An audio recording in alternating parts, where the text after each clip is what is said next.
While Metasploit is an extremely powerful exploitation tool, you don't want it to become a crutch that prevents you from further advancing your skills. It's important to work directly with the exploits so that you can start to develop a better understanding of how they work. The best way to do this in Kali Linux is by working in the exploit database. So to access it, change directory to user/share/exploitdb. Once there, you can use ls to list the contents of the directory, and then here within the platform subdirectory, you'll find a whole bunch of different scripts and also several other subdirectories that are unique to different platforms, and within those, a bunch more scripts that are specific to those platforms.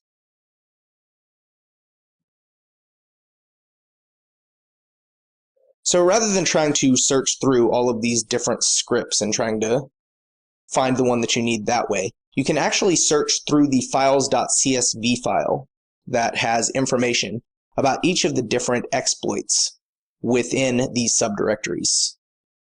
So to do this, we can use the grep function.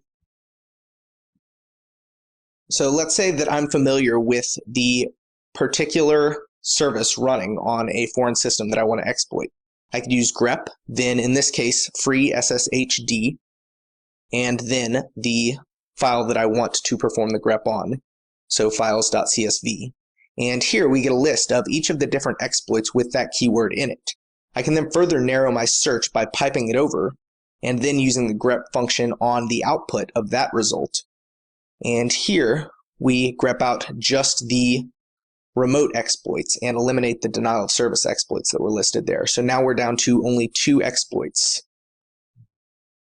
And the second one in particular is the version that I need an exploit for. So I want to then browse to that directory. So change directory, then platforms, Windows, and remote. And then I'm going to copy that script to a different location with a name that I can actually better acknowledge what it is. So I'll change it to my root directory and then give it the name free sshd exploit.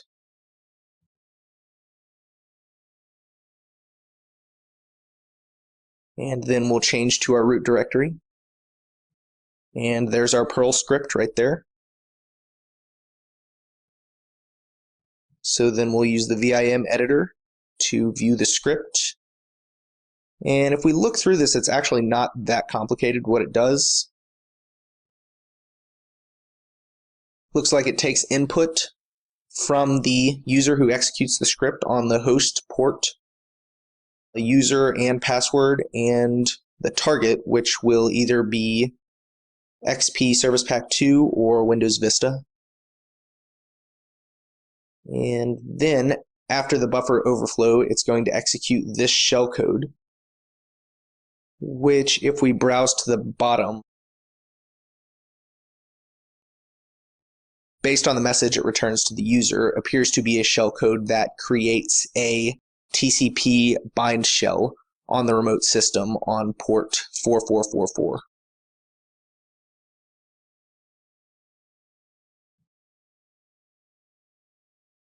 Now, a lot of these scripts are going to have to be tweaked because of certain things hard-coded in the script. In this case, that doesn't seem to be the case. So it seems like we should be able to launch the script just as is. So we'll execute the script once without any arguments to see the usage once again. And notice that it does prompt for a username and password. So this is a post-authentication script. So we're just going to assume that we brute force access to the FTP service.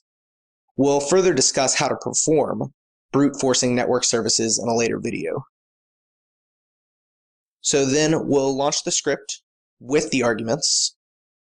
So first with the host IP address and then the port that the service is running on. And then the user is user, password is password. And then target is 1 for XP Service Pack 2.